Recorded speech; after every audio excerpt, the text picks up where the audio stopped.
कि 24 में भी मोदी आएंगे? देखिए एक बात बोलता हूँ, देश की जनता जनार्दन है, और अगर उन्हें लगता नहीं है कि हमें त्रस्त है और ये भारत का संविधान खतरे में आ चुका है, अतः कि पहले लड़े थे गोरों से, अब लड़ेंगे चोरों से। चोरों से जनता कह रही है कि भैया 2024 में आएंगे तो मोदी नहीं, जनता नहीं कह रही, वो अंधभक्त कह रहे हैं। अंधभक्त कह रहे हैं। जनता नहीं कह रही, वो आरएसएस के लोग कह रहे हैं। जनता नहीं कह रही, डंका बज रहा है। डंका नहीं बज रहा है, डंका आरएसएस बजा रही है, अंधभक्त बजा रहे हैं। जनता उत्तर, जनता देख लीजिए। लाखों की संख्या में जमावड़ा जो है आज कांग्रेस की हल्ला बोल पार्टी की रैली में जो है मौजूदगी पेश करने पहुंचा है रामलीला मैदान। तमाम लोग यहां आए हैं। सवाल सिर्फ एक ही है कि आखिर महंगाई कब घटेगी। इस महंगाई को लेकर लोग अलग अलग तरीके से सड़कों पर अपना प्रदर्शन जता रहे हैं। कोई गले में आलू प्याज टांग कर घूम रहा है, तो कोई सिलेंडर लेकर घूम रहा है, तो कोई पकौड़े तल रहा है। कह रहे हैं कि भैया मोदी जी ने कहा था कि रोजगार है तो देश में पकौड़े थे। अब क्या क्या लोग किस किस तरह से अपनी चीजों को व्यक्त कर रहे हैं, खुद लोगों से जानेंगे। सर, सबसे पहले आपका नाम? मेरा नाम अनीस कुरैशी है और मैं महाराष्ट्र से यहाँ पर आया हूँ। अनीश जी, आप महाराष्ट्र से आए हैं। अभी महाराष्ट्र में सियासी बिगुल आपने देखा, बीजेपी हर बार खेला कर जाती है। अब दिल्ली में कैसे कर पाएगी? महंगाई चरम सीमा पर है। देखिए, महंगाई का कारण ही है ये लोग जनता का पैसा अधिक से अधिक कर लगाकर और अपने मित्रों साथियों को पैसा लुटाकर और वहां से पैसा उठाकर जो उनके साथियां जो सहयोग कर रहे हैं, उन पैसे का व्यापार विधायकों को खरीद फरोख्त में लगाए हैं। जो करोड़ों रुपए, 50 करोड़ 100 करोड़ एक एक विधायक को खरीदने में लगा रहे हैं। हर जगह ये कर रहे हैं। इन्हें केवल सत्ता चाहिए, किसी भी सूरत में चाहिए। आज ये जनता को पूरे देश में इन्होंने त्रस्त करके रखा है, त्रस्त कर दिया। हाँ, पूरा। पॉलिसी के नाम पे कोई चीज ही नहीं है। सिर्फ चुनिंदा व्यापारी के लिए सरकार काम कर रही है। किस तरीके के व्यापारियों के लिए काम कर रही है सर? तो नाम लेके कहता हूँ, अडानी के, अंबानी के, ऐसे यहाँ तक के टाटा को भी अभी उन्होंने एयर इंडिया दे दिया, हर एक को। और सबसे बड़ी शर्म की बात है तो दिल्ली की, जहाँ हमारी शान थी, ये लाल किला जिसको मैं कहता था, उसको भी निजी हाथों में सौंप दिया। तो ये बड़ा, जो जिस आदमी को अपने धरोहर का ख्याल नहीं, मैंने उस वक्त एक अशार कहे थे, मैंने शेर कहा था कि लाल किला भारत की जो है शान गिरवी रख दिया, उसने तिरंगे झंडे का भी मान गिरवी रख दिया। और किसने कहा महफूज है देश उसके हाथ में? देश के चौकीदार ने ईमान गिरवी रख दिया। देश के चौकीदार ने ईमान गिरवी रख दिया। सर, आप आरोप लगा रहा हूँ, और बेबुनियाद आरोप नहीं है, ये हकीकत है। आज तमाम जनता जो है ये त्रस्त है। ये गोलवर के करके विचार पे, उनके बंच ऑफ थॉट देख लीजिए। उनका मानना ये है कि लोग जो है, जनता इस तरह की यहाँ पर अगर पिछड़े में रहेगी, गरीब रहेगी और तड़पती रहेगी तो कोई सवाल नहीं करेगी। देश के चौकीदार कहे जाने वाले पीएम मोदी की जो छवि है, देश विदेश में उनका डंका बज रहा है। कोई डंका नहीं बज रहा है, कोई डंका नहीं बज रहा है। 56 इंच का सीना लेके घूमते हैं वो। 56 इंच का सीना नहीं है उनका पेड़ हो गया है और 58 इंच का हो गया होगा।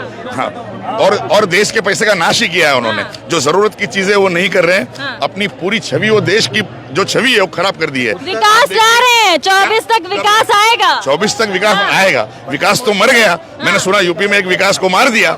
हाँ, वो विकास दुबे तो मर गया है। तो ऐसा है कि आज तमाम जनता और आप मीडिया वाले भी बखूबी जान रहे हैं कि मोदी सरकार किस तरह की मनमानी कर रही है। देखिए, आपको बताता हूँ, महंगाई के लिए उन्होंने क्या किया। नोटबंदी लाई, उसके बाद में तुरंत जीएसटी लाई।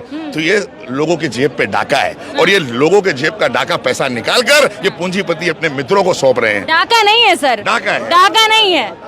नोटबंदी आई क्योंकि भ्रष्टाचार को खत्म कर रही थी बीजेपी, भ्रष्टाचार को खत्म कर दिया। देखिए कैसा है मैडम, आपको बात बताता हूँ। आज सिलेंडर ये महिलाएं हैं। हाँ, नहीं मीडिया नहीं, देखिए मीडिया इस देश का चौथा स्तंभ है। वो कमजोर है, इसलिए मोदी अपनी मनमानी कर रहा है। अगर आप मजबूत हो जाएंगे ना तो इस देश मजबूत हो जाएगा। बीजेपी कह रहे हैं कि हम भ्रष्टाचार खत्म कर देंगे। भ्रष्टाचार इससे कर दिया, नोटबंदी कर दी। आपको लग रहा है सबका साथ सबका विकास हो रहा है। एक मिनट, सबका साथ सबका विकास कहाँ दिखाई दे रहा है? कहाँ दिखाई दे रहा है? आज माइनॉरिटी का क्या हाल है देश में?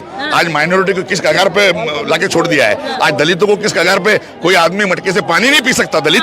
हाँ, इस देश का जो मूल निवासी है वो यहाँ देश में मटके का पानी नहीं पी सकता।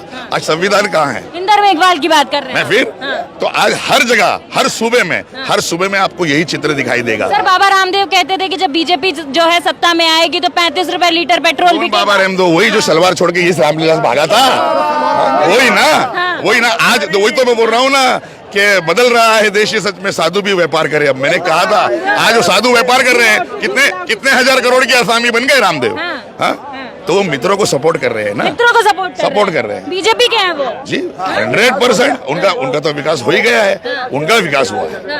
बाबा रामदेव का भरपूर विकास हुआ है, ऐसा वैसा नहीं हुआ है। आप भी देख रहे हो कितने हजार करोड़ की वो कंपनी उनकी बन चुकी है। भ्रष्टाचार कैसे खत्म हो गया इस देश नाम बता दे, नाम बोल दीजिए। आकाश छाजेड़, मैं भी महाराष्ट्र से हूँ।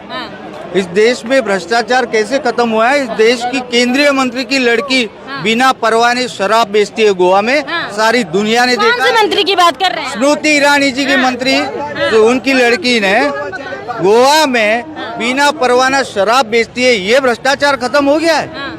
आप बताइए, आप लोगों ने, मीडिया ने, सबने दिखाया।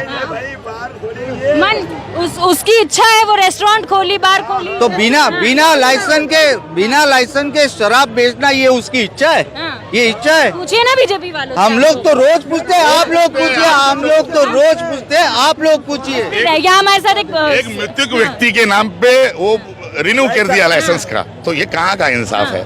आप लोगों को दिखाई नहीं। चौथा स्तंभ मैंने कहा ना, जिस दिन मजबूत हो गया तो मोदी हो, अमित कहा शाह जा हो, रहा है छोड़ के भागेंगे। कहा जा रहा है कि 24 में भी मोदी आएंगे। देखिए एक बात बोलता हूँ, देश की जनता जनार्दन है, और अगर उन्हें लगता नहीं है कि हमें त्रस्त है और ये भारत का संविधान खतरे में आ चुका है, देश का लोकतंत्र जो है खतरे में आ चुका है, तो लोग क्या नाम है उसे फिर से चुन के देंगे। अगर चाहते हैं कि देश पूरी तरह से पूंजीपतियों के हाथ में चला जाए, आज 2.5 लाख करोड़ से ज्यादा का कर्ज अडानी उठाया है। 3 नंबर पूरे उसमें माफ कर दिया, उठाया है कर्ज, और कर्ज से कर्ज बैंक पे लिया जा रहा है। किसी दिन ये रफू चक्कर हो जाएंगे तो ये प्रधानमंत्री को कुछ बिगड़ेगा नहीं। उन्हें तो पहले कहा मैं झोला उठा के चल दूंगा।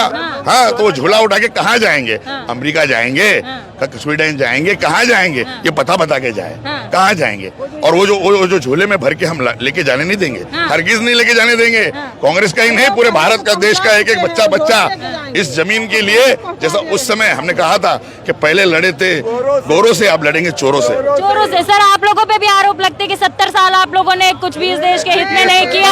आप जो 8 साल में, वो सवाल लेने दीजिए सर, सवाल लेने, मेरा अधिकार है सवाल पूछना, मुझे सवाल पूछने दीजिए। आप लोगों पे भी इस तरीके के आरोप लगते हैं कि 70 साल कांग्रेस ने जो है देश में भ्रष्टाचार फैलाया, और उसके बाद बीजेपी अगर 8 साल में कुछ नहीं कर पा रही है, या बीजेपी कर भी रही है तो धीरे धीरे करेगी। 70 साल के मुकाबले 8 साल को कैसे कंपेयर कर रहे हैं आप? देखो 8 साल में सबसे बड़ा हेड ऑफिस उनका हो गया। आज विश्व की सबसे अमीर पार्टी बीजेपी बन चुकी है। इतने पैसे आ चुके हैं कि हर विधायक को 50-50 करोड़ रुपए देके खरीद रहे हैं। तो आज भ्रष्टाचार कौन किया है समझ में आ रहा है लोगों को। और उस जमाने में जब हमारा देश स्वतंत्र हुआ तो जो भारत देश एक सुई भी बनाना नहीं जानता था, आज कहां से कहां पहुंच गया। इस भारत को मेरा भारत महान हम जो कहते हैं ना, ये कांग्रेस की ही देन है।